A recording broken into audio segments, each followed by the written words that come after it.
Okay, we're going to try to bring in Henry now from England, and because this is what we consider probably one of the most important discipline or part of the discipline that any competitor, and we have a lot of viewers who are competitor, this is the part of the getting ready for the competition that we always seem to forget until it's too late. Now, I shouldn't say everybody, but you know, Henry, and we have him right there on the screen now. Henry, thank you much for taking the time to come on today. Tell us a little bit about the Brain Training Company and how you're involved with that.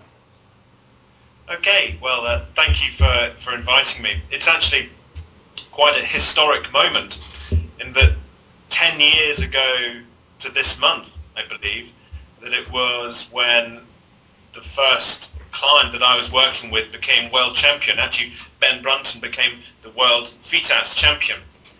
And where the Brain Training Company helps is on the mental aspect of shooting sports. So looking to help you understand how to control your concentration, how to control your levels of focus during high-level tournaments. So I think people are becoming acutely aware that the mental side to shooting sports is so important. Whilst you might have the technical skill, it's important to have the mental control and to be able to have the stamina as well. And that's really where we come in. And the training courses that I offer help people develop techniques for their mental training. Yeah, and Henry, you've got a background in this. I mean, you didn't wake up yesterday morning and decide to do this. You have a long background in training mental preparedness in a number of different fields. And you have honed this now to shooters. And I think this is a very important part of when you reach a certain level in shooting, whether it's pistol, rifle, I don't care what it is. When you have enough experience and you reach a certain point, you know where you know how to shoot the targets, but really what's holding you up is your own brain. Correct? You're absolutely spot on, James. Absolutely. And as you said, that originally I didn't just jump into this to help people in shooting sports. That when developing this system, this training system, I was actually working in the corporate environment, helping people cope with stress. We've heard a lot about bankers and lawyers being under stress, and that's actually the area which I first was helping people with. But very quickly I realized that the stress that we're seeing, or we have seen over the years in the corporate environment, is very similar to what we'd see for athletes as well, be that in shooting sports or other sports as well, which I'm helping with. So it's teaching the individual to be able to cope with that pressure. And I think if we look historically, and it's great fun to look back over perhaps the Olympics, where it was purely a physical endeavor. We've just seen in the last few days the 100-meter sprint, the new world record set.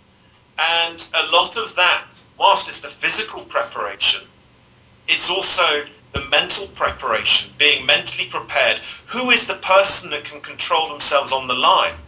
And that's the same with shooting sports as well. When you're in that super final, can you control your mental levels? When you're holding that pistol, that rifle, that shotgun, can you keep yourself mentally steady so that technically you can perform at your best? And this is what this is all about. Exactly, Henry. And I can just think of so many shooters that I've been around or shot with, and I know that the champions all have a little mental discipline that they go through. I mean, personally, I'm not a champion. I'm just one of those Gary Greenway low-class shooters. But when I step in the box, I do take a deep breath and I gather myself up a little bit. Now maybe that's 101 in the brain training book, but Henry, I'm working on it. you know, James, you say it's 101, but I'm astounded that even when I'm working with Olympic shooters that are preparing themselves to go to the Olympic Games, we've just had the World Championships for trap shooting and skeet shooting here in Eastern Europe as well. I'm astounded how many people forget the 101, the basics, be it hydration, correct nutrition, that whilst, yes, you can learn how to control your brain waves and to access the peak levels of focus and concentration, something that each and every shooter they can do, be it they're wanting to win an Olympic gold medal, or maybe they're just wanting to do well at the weekend shoot with their local club, is set themselves up properly with a correct routine. And you said this, and that could be using the deep breath. Take a deep breath to gather yourself, relax yourself. Make sure beforehand you've had a decent night's sleep, that you're well hydrated, that you've had a good breakfast. Have your regular breakfast. Don't go out and have the pancakes and maple syrup and bacon if you're used to having the cereals. Have your regular breakfast. Right. And it is astounding, James, how many times I see people forgetting these basics before they go on to the more advanced skills. You know, Henry, there's so much more that we would like to talk to you about. Unfortunately, we're in a time frame here, and I know it's very late at night over there where you are. There is so much more that we would like to discuss with you. We've put an overlay up on how people can reach you.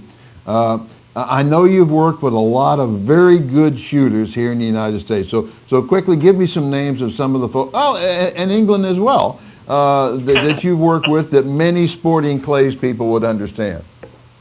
I work worldwide. In the United States, Andy Duffy, Wendell Cherry, Gavin Miles, I've worked within the recent time to help them. And also I'll be coming over to the United States once again in September and October. I always enjoy my time in the United States. So I would say out of the top 10 shooters in the trap or sporting clays disciplines, I've probably trained half of those. Glenn Eller is someone I'm helping on the Team USA at the moment. I will be back in the United States in September. Okay, and so at this point you haven't worked with anybody, for instance, who's shooting competitively with pistols, is that correct? Well, pistols I have, but it's been a while because it's another topic for discussion, but here in the UK the legislation for pistols means that pistol training is not quite as easy as it used to be. Right. So I'm not working with anyone in the United States at the moment. And due to the legislation, I'm not working with anyone in the United Kingdom at the moment. Okay, good. But it's to come. I can assure you that many people who are going to see the program, and many of them are pistol shooters, are going to come to understand this, because I think you're right. There hasn't been a lot of training in the small arms, handgun, and we hope that you're going to come over soon. Now, just as a side note, congratulations. I understand that you've just been married. You have a lovely new bride. I hope that you're going to bring her with you when you come over. And we look forward, Henry, to seeing you. We'd like to have you come on the show. Before we go, though, give me one tip that our shooters can walk away with today. You gave that tip. And that tip is, before you shoot, you must make sure that you take a deep breath in through your nose and exhale through your mouth. That will have an effect on slowing your brainwave activity, controlling your heart rate, and help you get closer to a point of being settled. So the one tip would be focus on your breathing, control your breathing. Thank you very much, Henry.